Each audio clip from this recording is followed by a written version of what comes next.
Bonsoir, bienvenue dans le débat de France 24, un débat auquel vous pouvez participer via les réseaux sociaux.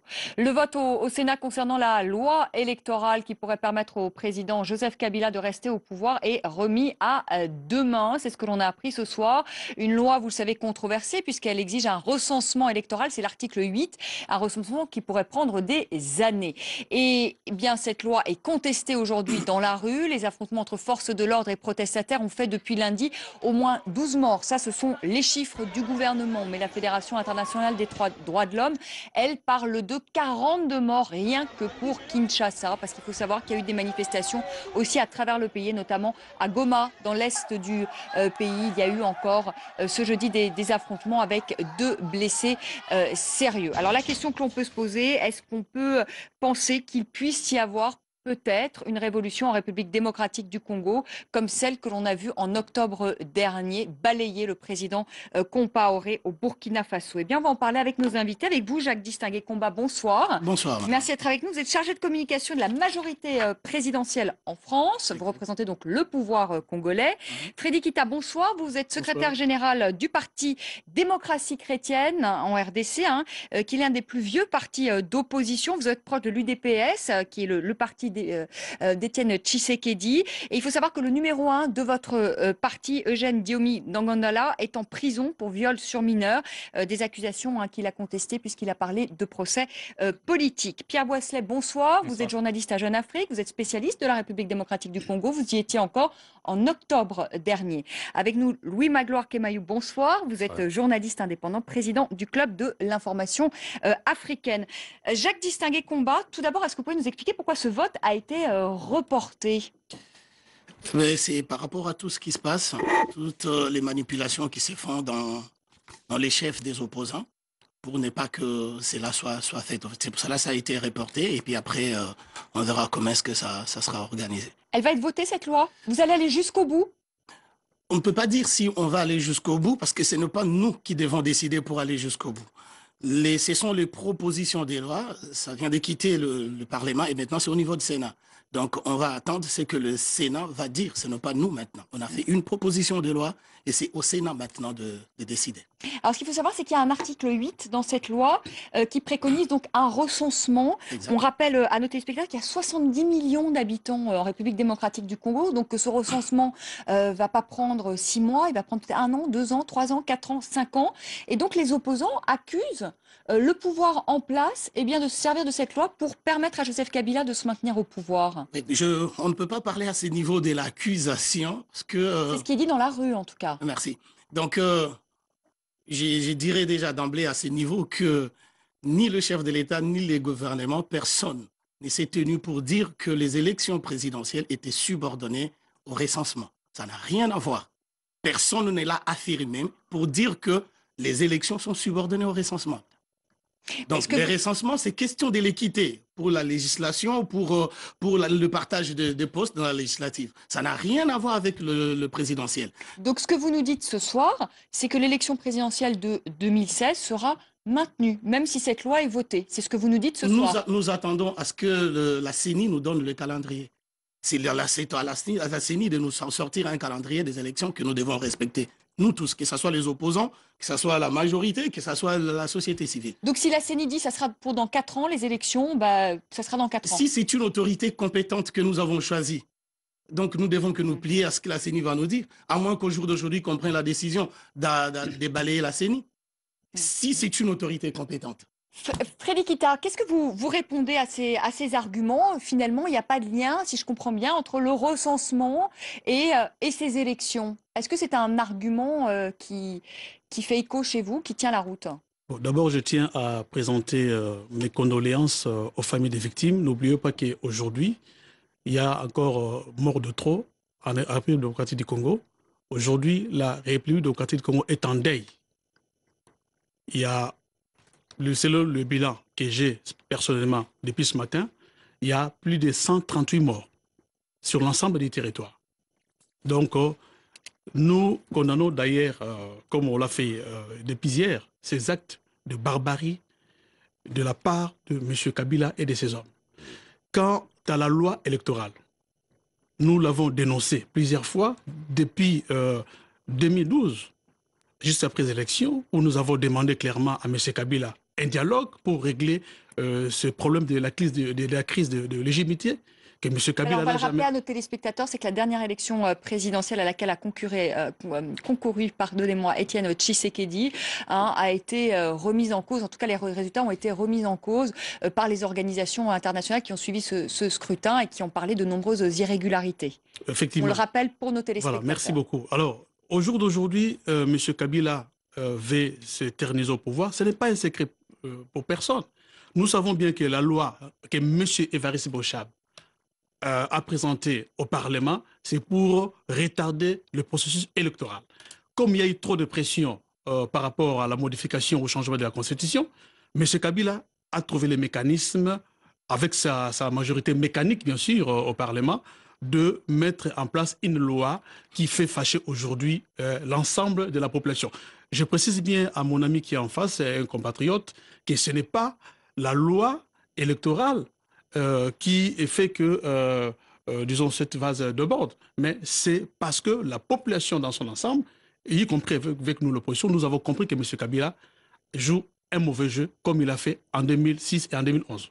Louis Magloire Camaillou, est-ce qu'il y a, selon vous, une volonté, en effet, du président sortant, Joseph Kabila, de rester au pouvoir?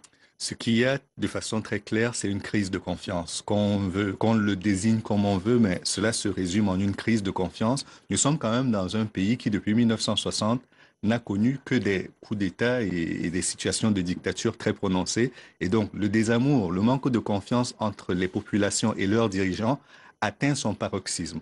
Et les élections de 2006 ne sont pas venues rétablir cette situation de façon favorable. Donc, nous restons dans une crise de confiance. Et le non-dit ici, c'est le fait que le président puisse se présenter en 2016 à la présidentielle de la RDC. L'opposition n'en veut pas, la loi ne le permet pas, puisque c'est un article qui n'est pas modifiable, c'est écrit texto. Donc, pour les opposants, ce qui serait plus crédible aujourd'hui de dire nous ne souhaitons pas que le président se présente et c'est ce sur quoi nous nous battons, respecter la Constitution telle qu'elle est aujourd'hui. Il y a eu des maladresses de part et d'autre, ça c'est évident. Ce sont de jeunes démocraties, la plus démocratique du Congo, comme la plupart des démocraties africaines, mais le vrai En fait, vous problème pensez de que le fond discours de aujourd'hui, l'opposition devrait être plus clair?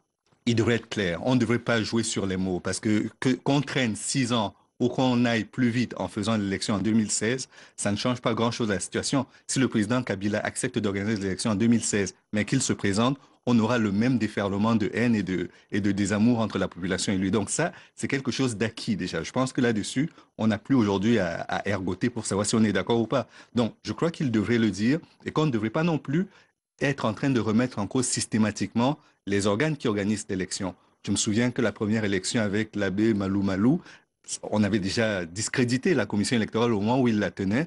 On l'a fait partir, on a fait venir un autre président à la CENI. Ça a été la même chose. Aujourd'hui, il est revenu.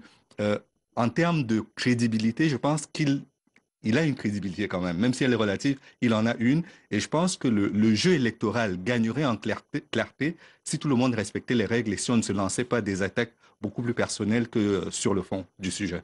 Pierre Boisselet, est-ce que vous pensez que Joseph Kabila n'a aucune envie de quitter le pouvoir?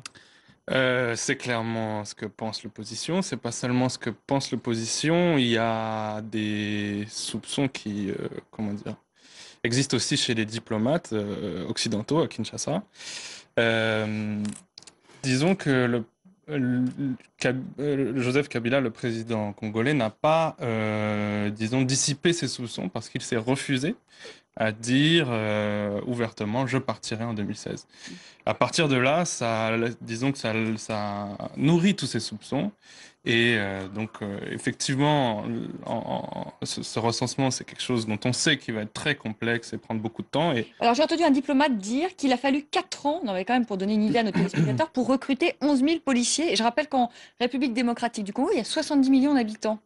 Ça peut nous mener loin jusqu'au prochain Effectivement, et c'est pas seulement le nombre d'habitants, hein, c'est aussi la géographie du pays. C'est un pays immense, c'est le deuxième plus vaste d'Afrique, c'est 5 fois la France hein, quand même.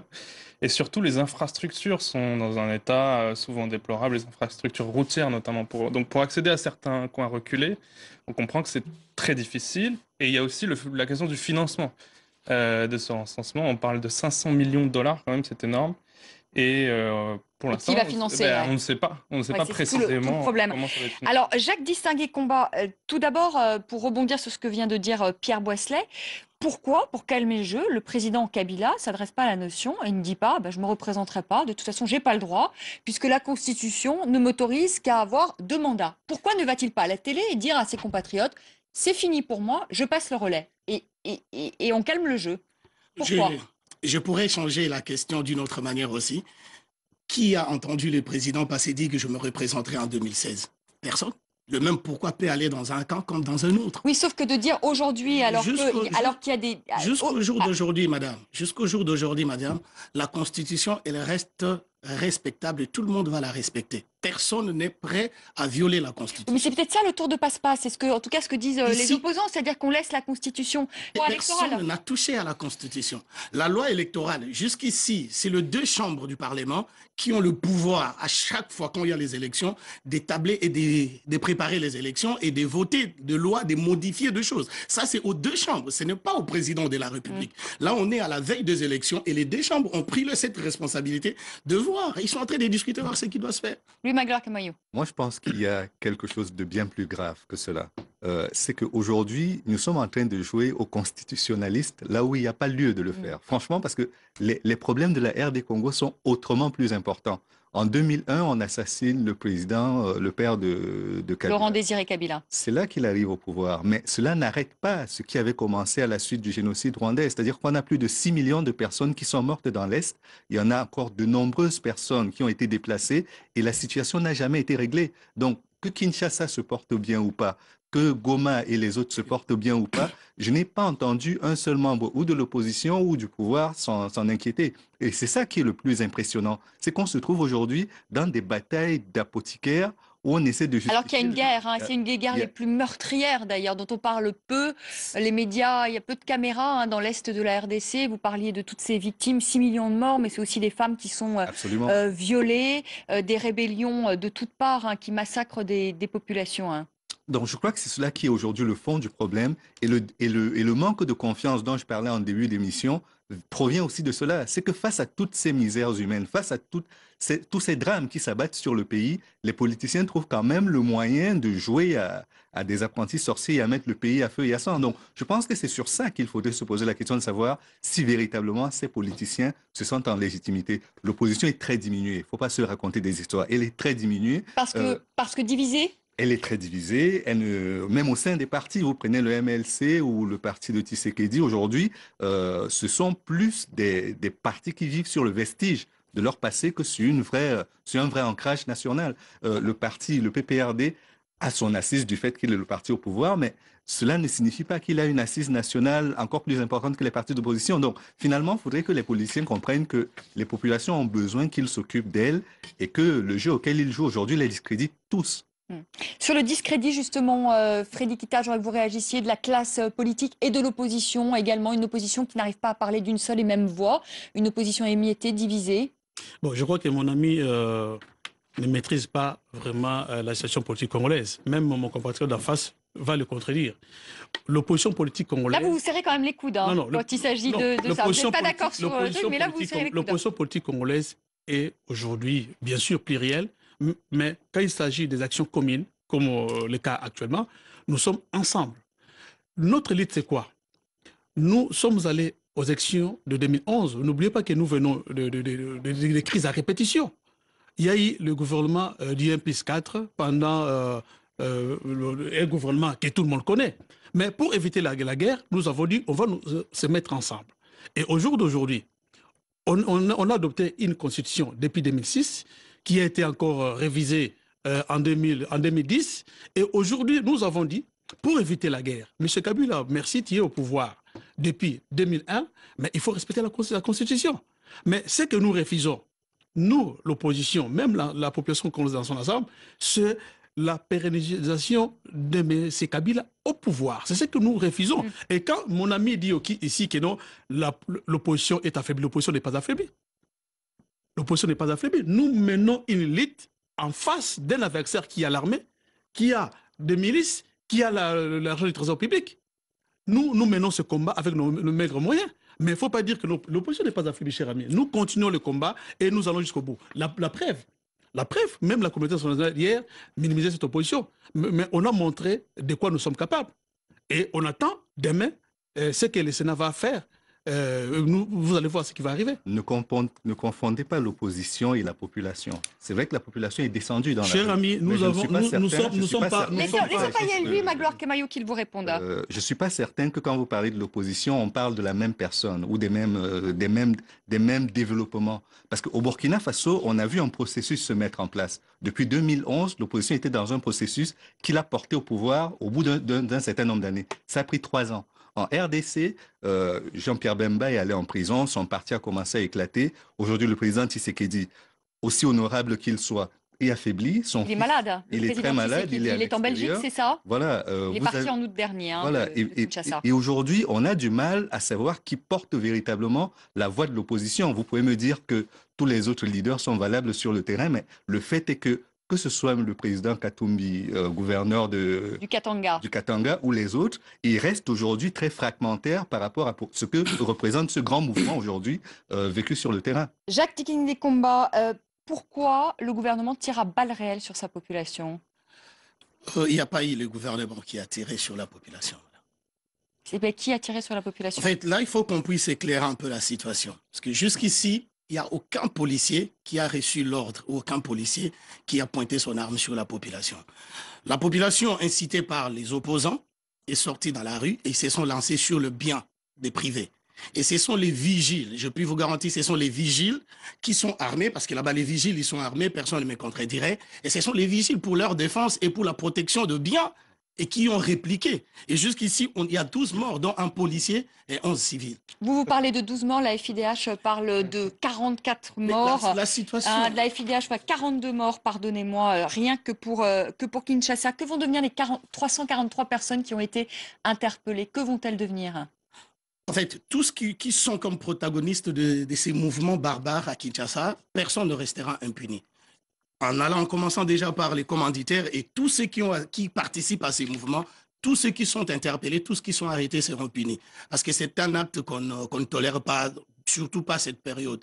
Et quand vous avez parlé tout à l'heure, madame, de 42 morts, moi je parle de 12 morts, dont 11 civils à un policier. Mais moi, je parle des chiffres. Moi, je vous donne les chiffres qui ont été donnés par la Fédération internationale des droits de l'homme, qui est un organisme. Oui, je suis bien d'accord. Je veux bien que ces gens... Je veux bien, madame, que ces gens qui vont donner les rapports à cette fédération de droits de l'homme, qu'ils aillent donner ces rapports à la police congolaise. Pierre Boisselet, la police congolaise nous communique les nombres exacts de personnes qui sont mortes. Pierre Boisselet, la police congolaise ne tire pas sur la population? La FIDH, malheureusement, n'est pas la seule à dire ça. Il y a aussi Human Rights Watch, qui est une autre ONG. Je suis bien d'accord. Est-ce que c'est une autorité? A... Est-ce qu'il faut s'adresser aux ONG? Donc, qui dit qu'il y a eu d'autres morts. Et les autorités catholiques ont demandé aussi au gouvernement d'arrêter de tirer sur la population. Donc, c'est pas seulement la FIDH qui dit ça. Frédéric. Oui, je veux d'abord rappeler à mon compatriote qui est en face de moi que le tir à balles réelles ne date pas d'aujourd'hui. Le 26 novembre 2011, il y a eu à peu près 32 morts à la veille des élections du 28 novembre. Hier encore, la garde républicaine de M. Kabila est entrée au campus de Kinshasa. Ils ont tiré à balles réelles, ils ont bastillé la population dans la commune de Kaouka. M. Kanyama, un criminel d'ailleurs qu'on a bombardé général au sein de la police, dans la ville de Kinshasa, a tiré à balles réelles sur la population. Mais... Moi-même qui vous parle, il y a quelques militants de mon parti en 2011 qui ont perdu la vie. Mais il ne faut pas venir ici pour rencontrer n'importe quoi. Deuxièmement, vous avez notre siège du parti, le 27 juin, qui a été saccagé, pillé systématiquement, pas par les Koulouna, comme prétend le dire M. Kanyama ou M. Mende. C'était pillé par des policiers. On a des images, on a des photos, il y a même des plaintes qui sont restées jusqu'à aujourd'hui sans suite. Donc, quand, dans ce qui concerne toutes ces bavures ou tous ces crimes que la police ou la garde républicaine de M. Kabila commettent chaque jour à Kinshasa, ce sont des faits réels et vérifiables. Allez, on fait une pause, le temps de rappeler les titres. Et dans la seconde partie de notre débat, nous demanderons si ce qui s'est passé au Burkina Faso peut se reproduire en République démocratique du Congo. C'est la question que nous poserons à nos invités. C'est dans quelques minutes après le rappel des titres.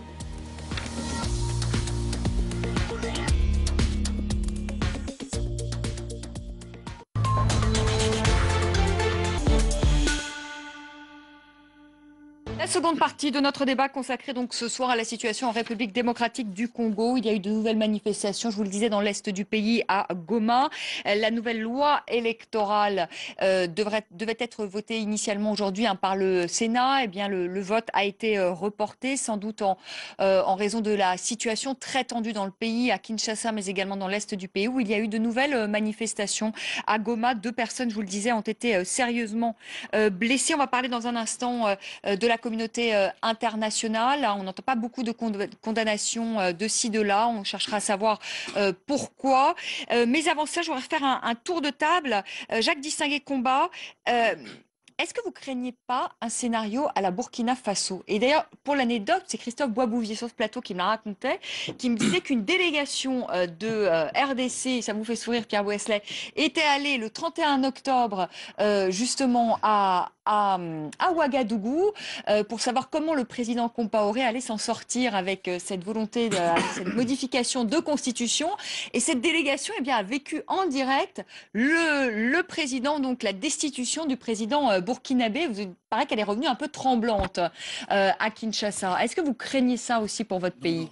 Parce que vous y avez assisté en direct à la destitution de Blaise Compaoré. Je m'en vais déjà vous dire, comme vous venez de le dire, on vous a rencontré. Oui, c'est vrai, c'est juste du racontage qui s'est dit partout.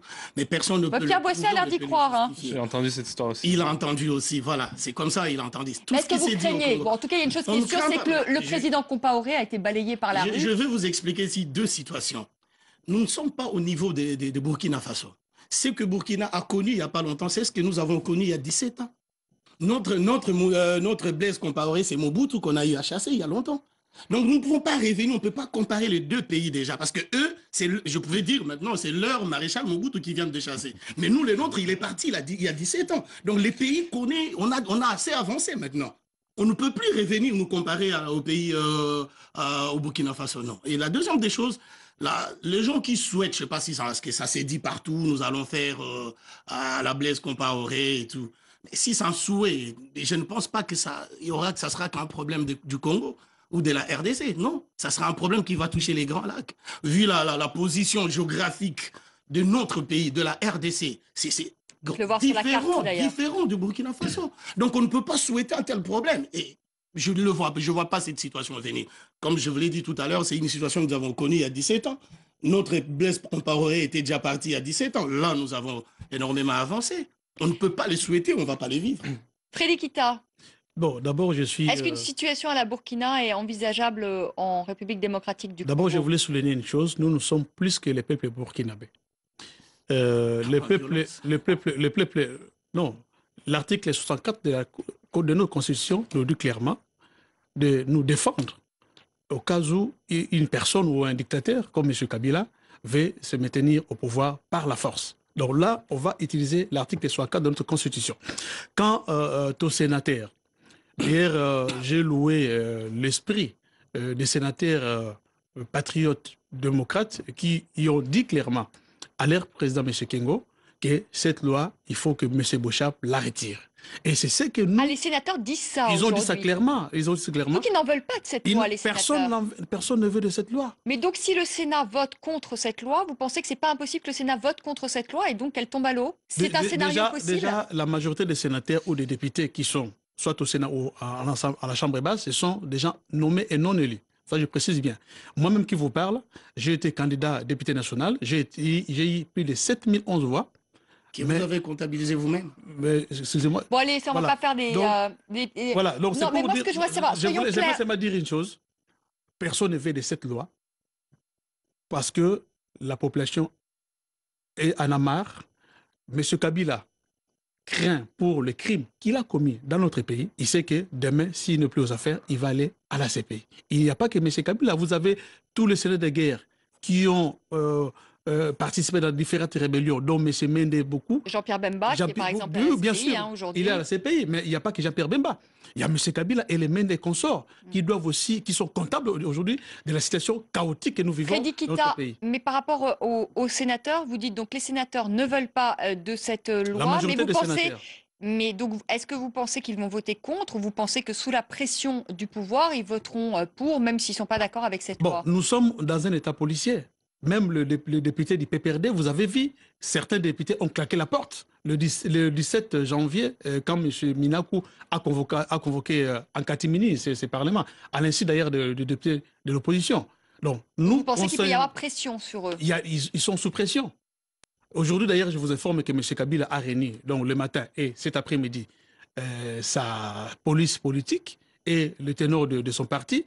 Je crois que notre ami ici n'est même pas au courant, pour monter des stratégies en faisant pression sur les sénateurs. Donc demain, la population est dans l'attente.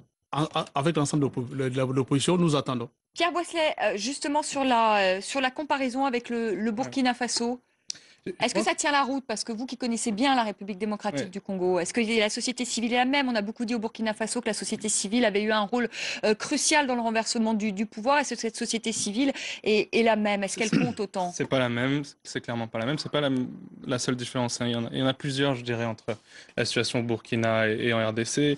Bon, d'abord, là, on parle d'une loi électorale et pas d'une modification de la Constitution, comme c'était le cas au Burkina. D'ailleurs, mais c'est un autre tour de passe-passe. C'est plus... Voilà. On contourne en fait. Il y a certains conseillers proches du président qui évoquaient ouvertement cette hypothèse il y a encore quelques mois. Depuis ce qui s'est passé au Burkina, on en parle beaucoup moins. C'est vrai que la comparaison entre les deux pays. Ouais, c'est vrai que la société civile au Congo est certainement moins développée, moins unifiée aussi, plus fragmentée.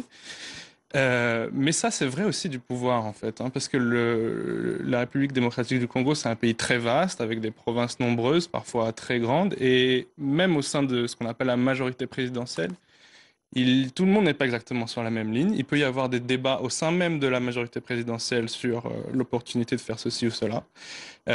Donc, voilà, c'est pas exactement le même cas de figure. Peut-être que la majorité présidentielle et les débats en son sein pourront faire en sorte que le choc est un peu absorbé parce que on va discuter, je pense.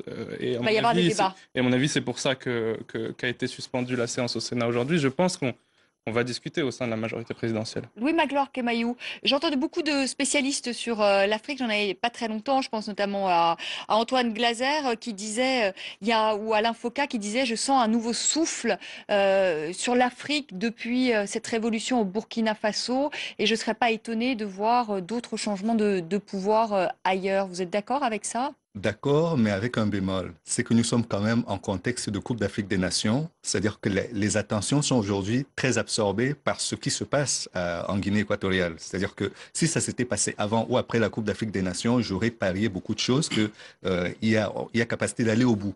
Mais là, nous sommes quand même dans un contexte où les idées, les mouvements sont relativement absorbés par la Coupe d'Afrique des Nations qui occupe quand même énormément les esprits. Et à côté de ça, l'autre chose que je voudrais relever aussi, c'est que nous parlons du manque de confiance, mais parlons aussi de ce que les opposants ou le régime lui-même fait. C'est un pays très vaste où on se déplace généralement en avion parce que les transports ne sont pas si faciles, les voies ne sont pas toujours très praticables. Donc, réussir à atteindre les populations pour une campagne, c'est pas évident. Donc, ça va se passer forcément différemment qu'au Burkina Faso. Et Kinshasa, même si c'est la capitale et qu'elle peut faire basculer parfois les voies, ne suffit pas pour faire changer la situation politique, pour faire changer la donne politique au niveau national. Donc Kinshasa, c'est un pays en soi, mais c'est un pays qui aujourd'hui a une influence relativement faible sur le cours des événements à l'échelle nationale. Frédéric Kita, est-ce que vous vous sentez soutenu par la communauté internationale? Bon, d'abord, le problème du Congo, ça concerne les Congolais eux-mêmes, bien que nous sommes membres de cette communauté internationale. Mais ce qui nous a réjouis est qu'aujourd'hui, plusieurs voix s'élèvent. Vous avez suivi les départements d'État, même ici en France, les Quai d'Orsay. Oui, mais ils ne se lèvent pas de manière très... Pardonnez-moi, on ne les entend pas beaucoup. D'ailleurs, vous voulez que je vous dise, on a même cherché à essayer d'écouter, on s'est dit, est-ce qu'au Quai d'Orsay, est-ce qu'ils ont fait une déclaration sonore? Est-ce que John Kerry a fait une déclaration sonore? On a trouvé nulle part. Pareil on a pour trouvé des déclarations. Pareil pour l'Union africaine, avec Madame Pour l'Union africaine aussi. Oui. Même chose. Bon, l'Union africaine, vous connaissez l'Union africaine, hein, quand vous parlez de l'Union africaine. Frédéric Kita. Bon, j'allais dire ceci. Aujourd'hui, nous avons lancé un appel. elle appelle pour que la population congolaise se prenne en charge. Et c'est ce que nous faisons. C'est ce que je viens de dire tout à l'heure. Demain, on va attendre la décision du Sénat et on va agir. Parce que nous n'avons jamais dit à M. Kabila de partir avant 2016. Nous avons toujours demandé à M. Kabila de respecter la Constitution qui limite le nombre de mandats. C'est ce que nous avons toujours demandé. Bon, M. Kabila, comme il voit que le pays lui appartient à tout seul, alors on va voir. Mais alors, qu'est-ce que vous allez faire concrètement? Donc demain, si le Sénat vote en faveur de cette loi électorale, quelle est votre stratégie? La stratégie est que nous avons déjà lancé un appel à la population. D'ailleurs, l'Église catholique ici nous a emboîté les pas. Si demain le Sénat, je dis bien si demain le Sénat vote cette loi, d'ailleurs, je doute fort que le Sénat vote cette loi, on va descendre dans la rue et on finira par chasser M. Kabila. Ce qui est arrivé au Burkina Faso, ça va arriver à Kinshasa demain ou ce week-end. Jacques Distingué-Combat. Excusez-moi, madame. Apparemment, on n'accepte qu'une réponse du Sénat et pas une autre réponse. C'est ce que je puis comprendre et dire mon compatriote en face. Ça dit, si le Sénat vote contre, là, on est d'accord. On accepte le pouvoir du Sénat, on accepte la force, on accepte tout. Mais quand le Sénat vote pour, on n'accepte pas. Ce n'est pas le bon Sénat, il doit partir. Je ne sais pas comprendre. Ça, on sait lire que c'est stimulé par une haine. Comme il vient de le souligner maintenant, il dit le problème c'est 2016. Jusqu'ici, la Constitution n'a pas été touchée. Donc ça dit, de ce côté-là, les opposants peuvent dormir sur leurs deux oreilles parce que la Constitution n'a pas été touchée telle qu'on les pense. La Constitution, elle est toujours. Et là, c'est juste une loi électorale. Oui, mais une loi électorale, c'est une loi. Non, mais attendez, c'est une loi électorale. C'est une loi électorale qui prévoit un recensement de la population, 70 millions d'habitants, étalé sur un pays qui fait 5 fois la France et qui nécessite 5 à 10 ans. Or, si on fait un recensement, on ne peut pas, en faisant en même temps un recensement, mettre en place une élection présidentielle pour 2016. C'est possible, Louis Magloire Maillot, de faire les deux? C'est très compliqué parce que déjà, on a un contentieux à régler. C'est qu'en 2006, toutes les élections ne se sont pas tenues. On a eu la présidentielle, mais il y a de nombreuses autres élections qui n'ont pas pu avoir lieu. Donc, de nombreux élus aujourd'hui sont en train de faire un mandat complet sans avoir reçu mandat de la population. De l'autre côté, si on veut faire le recensement pour une élection et pas pour d'autres, ça peut sembler quand même assez bizarre parce que c'est sur le même fichier électoral tout de même que le président Kabila a été élu. Donc, s'il n'était pas bon, il ne sera pas meilleur aujourd'hui. Et je pense qu'aujourd'hui, la vraie question qui se pose n'est pas celle de savoir si on fait un recensement qui est calé sur l'élection présidentielle, mais de savoir si on veut connaître l'état de la population, savoir si elle a augmenté, savoir sur le plan du budget, comment l'État se dépêtre avec les répartitions budgétaires. Peut-être là, ça aurait du sens. Mais caler ça sur la réforme, sur la date des élections, ou espérer que cela puisse aménager les élections dans un bon sens ou dans un mauvais sens, c'est franchement une mauvaise idée. Pierre Boisselet, sur le lâchage, entre guillemets, de l'archevêque de Kinshasa, qui ne soutient pas le pouvoir, est-ce que ça, c'est important? Je ne parlerai pas de lâchage parce que ça fait, comment dire, cet archevêque s'est opposé au pouvoir plusieurs fois à Kinshasa. Donc on ne peut pas dire qu'il soutenait jusque-là le pouvoir et que d'un coup il a lâché. Ceci dit, je pense que c'est une information importante parce que l'Église catholique est très importante au Congo. C'est une des rares institutions qui est vraiment présente sur toute l'étendue du territoire. Ils ont montré par le passé qu'ils étaient capables de mobiliser leurs fidèles, même de les faire descendre dans la rue. Donc je crois que c'est une information importante. Alors peut-être pas le lâchage de l'archevêque de Kinshasa, mais d'un autre homme, c'est Moïse Katumbi. C'est ça vous fait sourire, mais c'est le gouverneur du Katanga. Voilà qu'il est parti pour Londres. Oui. Il a eu des petits soucis lui aussi, visiblement. Mais rien ne garantit qu'il part à Londres pour revenir en opposant. Il ne part pas en membre du PPRD pour revenir en opposant. Je ne suis pas certain que cela réussisse. En tout cas, tous les retournements de situation sont possibles. Ce que je dis... Il a lâché Joseph Kabila. Il a eu des allusions qui n'étaient pas très claires. C'était assez équivoque, mais jusqu'à présent, on reste dans l'équivoque. Rien n'est précis. Et la seule chose que je veux dire, c'est que jusqu'à présent, il a quand même fait preuve d'un certain alignement plutôt fidèle au président Kabila. Peut-être qu'aujourd'hui, il se sent beaucoup plus prêt à prendre des habits nationaux, vu tout ce qu'il a fait au niveau de sa province. Mais jusqu'à preuve du contraire, j'estime qu'il fait partie de la majorité présidentielle et que ça ne devrait pas changer. On l'a relevé tout à l'heure, les débats au sein de la majorité sont assez ouverts et assez tendus, donc je ne serais pas surpris qu'il soit dans un camp, mais être dans un camp au sein de la famille présidentielle ne signifie pas qu'on est en dehors. on reste à l'intérieur. Pierre Boisselet, un mot encore sur la communauté internationale et ensuite je vous donnerai la parole pour conclure cette émission à tous les deux. Sur la communauté justement internationale, j'ai lu qu'il y avait aussi un peu double jeu de la part des États-Unis ou d'autres pays aussi, parce que finalement, si demain la République démocratique du Congo sombre dans l'instabilité, alors vous me direz, elle est quand même déjà très instable dans l'est du pays, mais si en plus le pouvoir de Kinshasa, là aussi, était défaillant, que ça serait quand même une catastrophe pour l'ensemble de la région. Alors est-ce qu'il y a justement double jeu et ceci explique justement que la communauté internationale ne condamne pas avec plus de virulence? C'est une des possibilités, très clairement. Je crois que si demain le pouvoir s'effondre à Kinshasa, je ne sais vraiment pas ce qui va se passer. Je ne vois pas quelle institution sera en mesure de prendre le relais, hein, très clairement. Donc ça, les diplomates occidentaux l'ont à l'esprit. Ceci dit... Et quel homme? Il y a un homme providentiel, Bah non, parce que Étienne Tshisekedi, on le disait, est soigné en Belgique. Il n'y a justement pas d'homme présidentiel. Il y a des gens qui, notamment dans la majorité présidentielle, se verraient bien succéder Ouais. qui se verraient bien succéder à Joseph Kabila, mais bon. Oui, dans l'opposition, dans l'opposition, on ne voit pas plus. qui va pouvoir faire consensus demain. Ça, clairement pas. Et bon, et après, il y a une autre chose, c'est que la situation est quand même un petit peu moins claire. Il faut le dire que ce qui s'est passé au Burkina, où on avait des centaines de milliers de personnes dans la rue, c'est pas ce qu'on a vu à Kinshasa. Alors, c'est combien de personnes? Bah justement, il n'y a pas, on n'a pas d'évaluation, et d'autant moins que les communications ayant été coupées ces derniers jours, c'est très parce que ce difficile. qu'il faut dire, hein, c'est que l'Internet a été coupé. Nos confrères de Radio France Internationale ont été également coupés pendant un temps. Ça a été rétabli depuis. Mais il n'y a pas des centaines de milliers de personnes dans les rues à Kinshasa. Ça me paraît assez clair des quelques images qu'on a.